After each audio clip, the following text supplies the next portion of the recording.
कहानी की शुरुआत में हम देखते हैं कि कुछ वर्कर्स रेल सुरंग के लिए खुदाई कर रहे होते हैं। खुदाई में उनको एक प्राचीन मकबरा मिलता है जिसमें बहुत से ताबूत होते हैं। इसके बाद एक आदमी जिसका नाम हेनरी होता है उसी मकबरे में आता है और इस जगह को अपने कब्जे में ले लेता है। वो आदमी एक डॉक्टर होता है और हमें बताया जाता है इजिप्ट के एक राजा जिसका नाम फेरो था, उसकी एक लड़की थी जिसका नाम अमानेटिक था। वह फेरो के बाद इजिप्ट पर राज करना चाहती थी, लेकिन फेरो का एक बेटा हुआ। अब वह लड़का उसकी गद्दी का हकदार था। अमानेटिक समझ गई थी कि ताकत दी नहीं जाती बल्कि छीनी जाती है। बदला लेने के लिए उसने बुरी आत्माओं का साथ लिया। उसने बहुत सारे कौवों की बलि दी। उसने मौत के देवता के साथ एक समझौता किया, जिसके बाद उसको एक खंजर मिला। उस खंजर को छूते ही अमानेटिक का दोबारा जन्म हुआ। इसके बाद अमानेटिक ने अपने पिता और भाई दोनों को मार दिया। इसके बाद वह एक आदमी के शरीर में मौत के देवता को लाना चाहती थी, इस धरती पर राज करना चाहती थी। लेकिन तभी राजा के कुछ सैनिक आ जाते हैं। वह अमानेटिक को रोक लेते हैं और उस आदमी को मार देते हैं। और इसके बाद वह सैनिक अमानेटिक को जिंदा एक ताबूत में बंद कर देते हैं। इसके बाद उसके शरीर को इजिप्ट से दूर मेसोपोटामिया ले जाकर एक जेल में कैद कर देते हैं। आगे हम दो लोगों को देखते हैं। वो दोनों कुछ आदमियों को दूरबीन से देख रहे होते हैं। दरअसल ये दोनों जासूस होते हैं, जिसमें से एक का नाम साजेट और दूसरे का नाम विल होता है। साजेट एक नक्शा देख रहा होता है और वह उस जगह जाने लगता है जो नक्शे में होती है, लेकिन विल जाने से मना करता है। तब साजेट कहता है कि नीचे हरम यानी खजाना है, लेकिन विल कहता है कि हरम का मतलब कोई खजाना नहीं बल्कि श्राप है। जैसे ही ये वहां जाते हैं उन पर कुछ लोग जो उस जगह पहले से ही मौजूद होते हैं फायरिंग करने लगते हैं और ये दोनों भी उन पर फायरिंग करने लगते हैं और भागने लगते हैं। तभी विल अपनी टीम को हवाई हमला करने के लिए कहता है। इसके बाद ये दोनों भागते हुए एक छत पर पहुंचते हैं। तभी वहां पर इनकी टीम हवाई हमला कर देती है, जिससे वो आदमी भाग जाते हैं। तभी अचानक जिस छत पर ये होते हैं वो छत गिर जाती है। उस छत के गिरने से एक गुप्त जगह का मुंह खुल जाता है। इसके बाद वहां पर आर्मी आ जाती है। आर्मी का कमांडर इनसे कहता है कि तुम दुश्मन की जासूसी नहीं बल्कि पुरानी चीजें खोज रहे थे और फिर उसको कहीं ले जाकर बेच देते। तभी वहां पर एक लड़की आकर साजेट को थप्पड़ मार देती है, जिसका नाम डॉक्टर जेनिफर होता है। वह साजेट से पूछती है कि वह नक्शा कहाँ है जो तुमने मुझसे चुराया था, और यहाँ हमें पता लगता है कि साजेट ने वो नक्शा जेनिफर से चुराया था। इसके बाद जेनिफर उस गड्ढे को देखती है जो हवाई हमले से खुल गया था और जेनिफर गड्ढे में जाने का फैसला करती है। वह इसके लिए कैप्टन की इजाजत लेती है। कैप्टन कहता है कि तुम्हारे साथ गड्ढे में ये दोनों भी जाएंगे। इसके बाद ये तीनों उस गड्ढे में चले जाते हैं। साजेट के ऊपर काले पानी जैसा कुछ गिर रहा होता है। तब जेनिफर बताती है कि ये पारा है और प्राचीन इजिप्शियन मानते थे कि ये बुरी आत्माओं को कमजोर बनाता है। इसके बाद ये लाइट ऑन करके देखते हैं नीचे की तरफ। इनको पारे से भरा एक कुआं दिखता है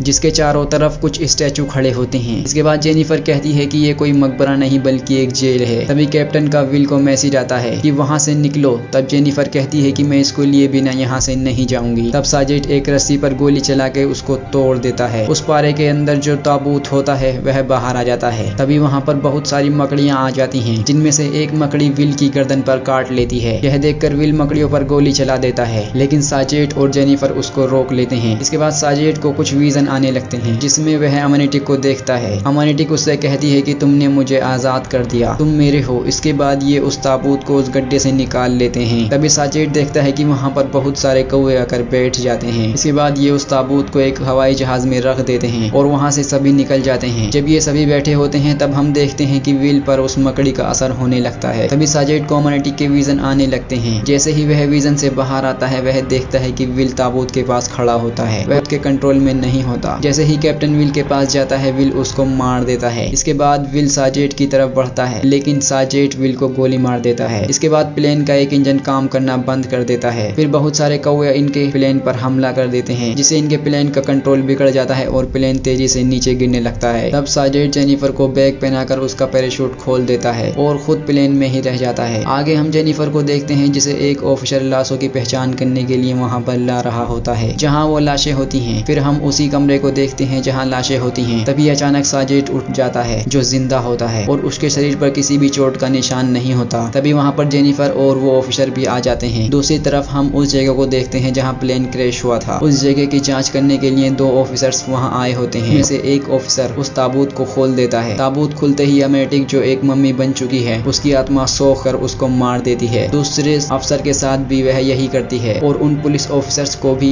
मम्मी बना देती है। इधर हम साजेड को देखते हैं। जेनिफर साजेड से कहती है कि तुम्हारे शरीर पर एक भी निशान नहीं है। इसके बाद जेनिफर साजेड को बताती है कि इजिप्ट की राजकुमारी अमानेटिक का नाम इतिहास से मिटा दिया गया और वह बताती है कि हम बहुत टाइम से एक हथियार की खोज कर रहे हैं जिसे सेठ की कटार कहते हैं। वह एक खंजर है, उसकी मूठ पर एक लाल कलर का नगीना जड़ा हुआ है। सेठ मौत का देवता मान जाता है और कटार और नगीना सेठ को एक शरीर दे सकते हैं। इसके बाद जेनिफर साजेड को बताती है कि उस हादसे के बाद सेठ की कटार को तोड़ दिया गया था और वो नगीना क्रोसेडेस नाइट के साथ यहीं कहीं इंग्लैंड में दफन है और हाल ही में एक विशाल मकबरा लंदन में पाया गया है और हमें ऐसा लगता है कि वो नगीना वही होगा। इसके बाद जेनिफर साजेड को बताती है कि राजकुमारी अमानेटिक ने अपने पिता की हत्या कर दी थी और उसके बच्चे की भी और उसने मौत के देवता के साथ एक समझौता किया था। तभी साजेड को विल दिखाई देता है। वह उसको एक कमरे में बुलाता है। विल साजेड को बताता है कि मैं श्रापित हूँ और तुम भी, उसने तुमको चुना है। तुमको क्या लगता है तुम्हें प्लेन क्रैश में कुछ भी नहीं हुआ, वह तुम्हारे पास आएगी। इसके बाद साजेड को दोबारा से अमानेटिक के विजन आने लगते हैं। वह अमानेटिक को अपनी तरफ आता देखता है और तभी बहुत सारे चूहे उसको काटने लगते हैं। तभी जेनिफर निक को होश में लाती है। साजेड जेनिफर को बताता है कि मुझे बार बार अमानेटिक के विजन आ रहे हैं, उसने मुझको चुना है। इसके बाद ये दोनों उस जगह के जाते हैं जहाँ प्लेन क्रैश हुआ था। जेनिफर उस ताबूत को ढूंढने के लिए दूसरी तरफ चली जाती है। तभी साजेड को वो पुलिस ऑफिसर जो मम्मी बन गए थे को पकड़कर ताबूत पर लिटा देते हैं। तभी वहाँ पर अमानेटिक भी आ जाती है। इसके बाद वह एक मूर्ति को तोड़कर उसमें से सेठ की कटार निकाल लेती है, लेकिन जब वो ये देखती है कि कटार की मूठ पर नगीना नहीं है तो वो रुक जाती है। तभी वहाँ पर जेनिफर आ जाती है। अमानेटिक जेनिफर को मारने के लिए उसके पीछे जाती है। इधर साजेड उन मम्मी को मार देता है। अमानेटिक जेनिफर की आत्मा सोखने ही वाली होती है, लेकिन साजेड उस पर उसी खंजर से हमला कर देता है और जेनिफर को बचा लेता है और वो दोनों एक ट्रक में बैठकर भागने लगते हैं। तब साजेड जेनिफर को सेठ की कटार दिखाता है। जेनिफर कहती है कि इसमें नगीना नहीं है। सेठ कहता है कि उसने तभी मुझको नहीं मारा। जेनिफर कहती है कि वह जानती थी कि सेठ की कटार कहाँ है और वो तुमको भी वहाँ बुलाना चाहती थी ताकि वो तुम्हें मारकर तुम्हारे शरीर में मौत के देवता को बुला सके। जेनिफर कहती है कि वो तुम्हारे दिमाग में है। ये दोबारा उसी के पास आ जाते हैं। इनका ट्रक पलट जाता है। इसके बाद वहाँ पर अमानेटिक भी आ जाती है। साजेड अमानेटिक को मारने के लिए जाता है, लेकिन अमानेटिक उसको मारकर गिरा देती है। वह जेनिफर को मारने ही वाली होती है, लेकिन वहाँ पर बहुत सारे आदमी आ जाते हैं जो अमानेटिक को पकड़ लेते हैं और इन तीनों को अपने साथ ले जाते हैं। आगे हम उन आदमियों को साजेड को पकड़कर लाता देखते हैं। इसके बाद वहाँ पर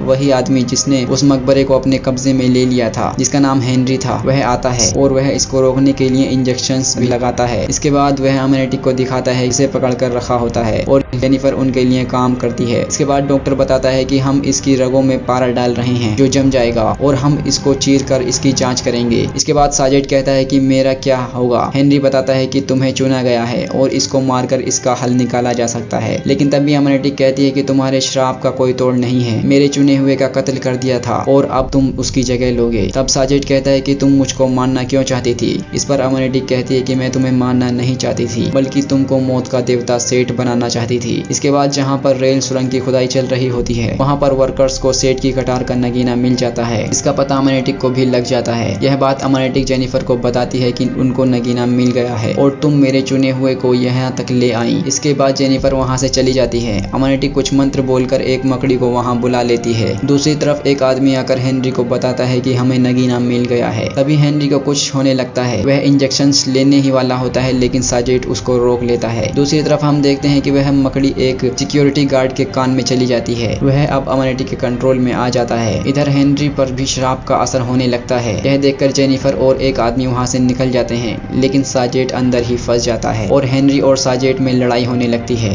इसके बाद वह सिक्योरिटी गार्ड एक कुल्हाड़ी को जहाँ से सारी लाइट कंट्रोल होती है उसमें मार देता है, जिससे सारी लाइट खराब हो जाती है, जिससे अमानेटिक की रगों में पारा जाना बंद हो जाता है। इसके बाद साजेड हेनरी को वह इंजेक्शंस देता है। सारे रास्ते खुल जाते हैं। जेनिफर साजेड से कहती है कि अगर हमने नगीना तोड़ दिया तो तुम्हारा श्राप और रस्म दोनों खत्म हो जाएंगी और मैं जानती हूँ कि नगीना कहाँ है। इसके बाद साजेड वहाँ से भागने लगता है। जब अमानेटिक साजेड को भागता हुआ देखती है तो वह अपनी सारी जंजीरें तोड़ देती है और मौत के देवता यानी सेठ से प्रार्थना करती है कि ऐ मौत के देवता मेरी मदद करो। इसके बाद एक सिक्योरिटी गार्ड वहाँ फोन करता है जहाँ कुछ वर्कर्स को वो नगीना मिला था और कहता है कि अमानेटिक तुम्हारे पास आ रही है, गेट बंद कर लो और उस नगीने की हिफाजत करना। इधर हम साजेड और जेनिफर को भागता हुआ देखते हैं, लेकिन तभी बहुत तेज तूफान आने लगता लगता है वह तूफान अमानेटिक ने लाया होता है। इस तूफान में साजेट और जेनिफर अलग हो जाते हैं। इसके बाद साजेट का वह दोस्त जो श्रापित हो गया था वह साजेट को अमानेटिक के पास लेकर जाने लगता है। इसके बाद अमानेटिक उन सभी मम्मी को जो ताबूत में होती हैं उनको जिंदा कर देती है, जिससे वह अंदर जो लोग होते हैं उनको मार देती हैं। साजेट मम्मी से बचकर भागने लगता है, तभी उसको जेनिफर मिल जाती है। इसके बाद अमानेटिक सेठ की कटार लेकर वहां पहुंच जाती है जहां नगीना होता है और उस नगीने को सेठ की कटार में लगा देती है। तभी ये दोनों पानी में गिर जाते हैं, जहां से अमानेटिक जेनिफर को अपने साथ ले जाती है और उसको मार देती है। जैसे तैसे करके साजेट जेनिफर को पानी से बाहर ले आता है, लेकिन तभी साजेट को कुछ मम्मी पकड़कर अमानेटिक के सामने ले जाती हैं। इसके बाद अमानेटिक उन सभी मम्मी को गायब कर देती है और अब यहाँ सिर्फ 3 लोग ही रह जाते हैं। अब अमानेटिक साजेट के पास आकर उससे कहती है कि मान जाओ। तभी साजेट उससे वह कटार चुरा लेता है और उस नगीने को तोड़ने ही वाला होता है, लेकिन तभी अमानेटिक कहती है कि इस नगीने की वजह से तुम मौत के देवता बन सकते हो और तुम्हारे पास मौत को काबू करने की भी ताकत होगी। यह सुनकर साजेट जेनिफर की तरफ देखता है जो मर गई होती है और तभी वह उस कटार से खुद को मान लेता है। इसके बाद साजेट के अंदर मौत के देवता की सोल आ जाती है। वह उठकर अमानेटिक के पास जाता है, लेकिन जैसे ही वह जेनिफर को देखता है वह बदलने लगता है और वह अमानेटिक की सोल को सोख लेता है। इसके बाद वह जेनिफर के पास जाता है और उसको जिंदा कर देता है, क्योंकि अब उसके पास मौत को काबू करने की शक्ति होती है। जेनिफर उठकर सेठ की कटार को उठा लेती है, तभी उसको कुछ आवाज सुनाई देती है। वह जाकर देखती है तो वहाँ साजेट होता है, लेकिन साजेट जेनिफर को अपने पास आने से रोक देता है। तभी वहाँ पर हेनरी आ जाता है, साजेट वहाँ से चला जाता है। इसके बाद हेनरी अमानेटिक को दोबारा पारे से भरे ताबूत में बंद कर देता है। दूसरी तरफ हम साजेट और उसके दोस्त को रेगिस्तान में देखते हैं और यहीं पर कहानी पूरी हो जाती है। अगर आपको इस मूवी की एक्सप्लेनेशन पसंद आई हो तो वीडियो को लाइक और चैनल को सब्सक्राइब कर देना। मैं मिलूंगा आपसे एक नई वीडियो में, तब तक के लिए गुड बाय।